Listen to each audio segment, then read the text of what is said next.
Nako, lagot na. Grabe guys, hindi ko inasahan, no. Magandang umaga po sa lahat. Ipinatawag po tayo ng ating kaibigan. Hindi ko lang po kinuna ng kamera ang aming pag-uusap. Meron po siyang ipinapaabot sa atin.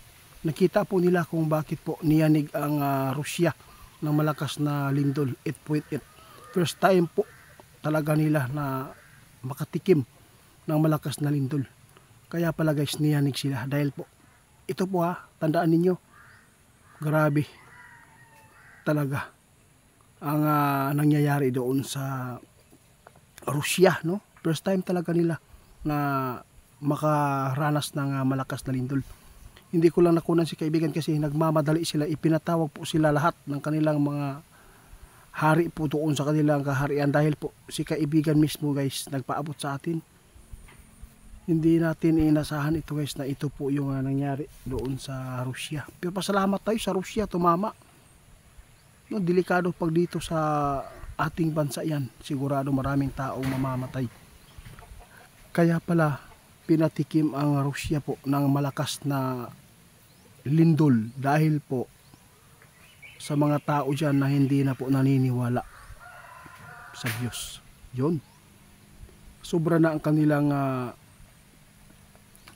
ano tawag dito, yung kapangyarihan po na natatanggap po nila na tulad po ng mga bagay andyan na lahat sa kanila, binabaliwala po nila. Kaya ipinaranas po talaga para maisip nila guys na mayroon talagang naglalang sa kanila.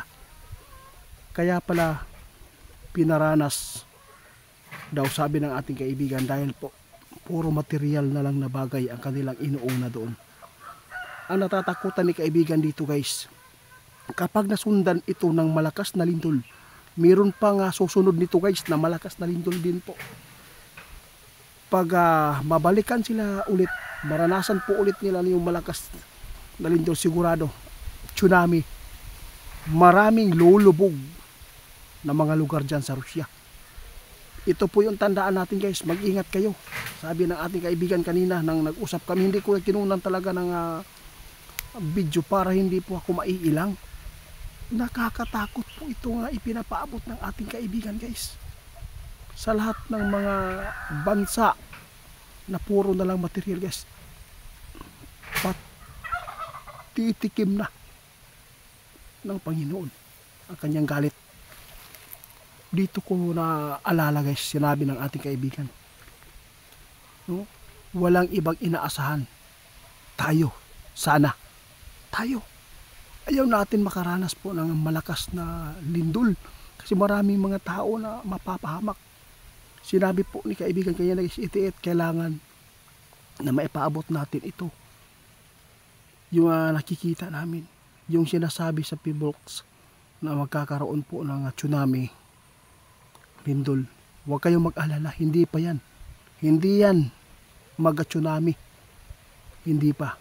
Pero kung yanigin po ang Pilipinas ng malakas na lindol, posibleng magkakaroon ng tsunami dito sa atin, no? Yun po ang totoo. Sinabi ng ating kaibigan kanina, nakita po nila na magkakaroon ulit ng tsunami doon sa Japan. Yun po ang sabi nila. Kaya dapat mag-ingat kayo kung kung yayanig daw ulit, kung ganun kalakas yung pagyanig ng lindol sa Rusya, kung doon tatama sa Japan, posible itong magkakaroon agad ng tsunami dahil po mayroon ng naranasan ang Japan ng malakas na tsunami. Napakarami pa naman, no? Grabe. Napakarami pa naman nating mga kababayan dyan. Sus, naku po. Alam po ninyo guys kung bakit pala ipinadanas sa Rusya ang malakas na lindol. First time nila, 1952, manyata daw yun, na niyanig sila ng lindol. Ngunit wala nang hindi gaano kalakas.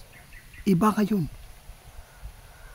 Kaya dapat po tayo, kung meron man po makapanood sa atin, kung sino man po yung nagtitiwala o naniniwala nito, pakishare po guys. Kasi sabi ng ating kaibigan kanina, ipinatawag sila ulit ngayon kaya nagmamadali sila, hindi ko nakuna ng video. Dahil po nais po nilang tingnan ang mundo ng tao para makapagbigay sila ng babala kung saan ito tatama yung malakas na lindol. May susunod pa daw guys, sabi ng ating kaibigan, meron siyang nakita na may susunod. Di ba meron siyang sinabi na tapos na po doon sa Manila ang bagyo at baha. Ang susunod is lindol. May lindol. Yun po nagkatotoo agad. Kaya kailangan pa bang ipakita natin si kaibigan Twindy sa inyo, yung mga taong walang third eye, para lang po kayo ay maniniwala. Hindi po basta-basta makakita ng isang elemento guys. Kahit pa nakipagkaibigan ng Twindy, kahit pa nakipagkaibigan sila ng tao na tulad natin. Hindi basta-basta. Kung may third eye ka, sigurado, marami pong mga tao talaga nakakita sa ating mga kaibigan. Kaya ang babala ng ating kaibigan kanina, kailangan po ang Pilipinas na mag-ingat. Kasi pag nagkakaroon po ng malakas na lindol, posible ito makapagbigay po ng tsunami po sa kasaysayan po dito sa Pilipinas. Siguro wala pa naman sigurong tsunami dito na itala dito sa atin, di ba? Sa Japan lang yata yun, at saka sa ibang bansa din na mga malapit-lapit sa kanila. Yun po ang tandaan ninyo. Kapag ang Japan niyanig at saka may tsunami, madadamay po tayo. Dahil po, alam po niyo guys kung gaano kalaki yung tubig na bubuga yan, na itutulak papunta sa city, lalo na yung mga city. Sinabi po ng ating kaibigan na wag po kayong titira sa malapit sa dagat.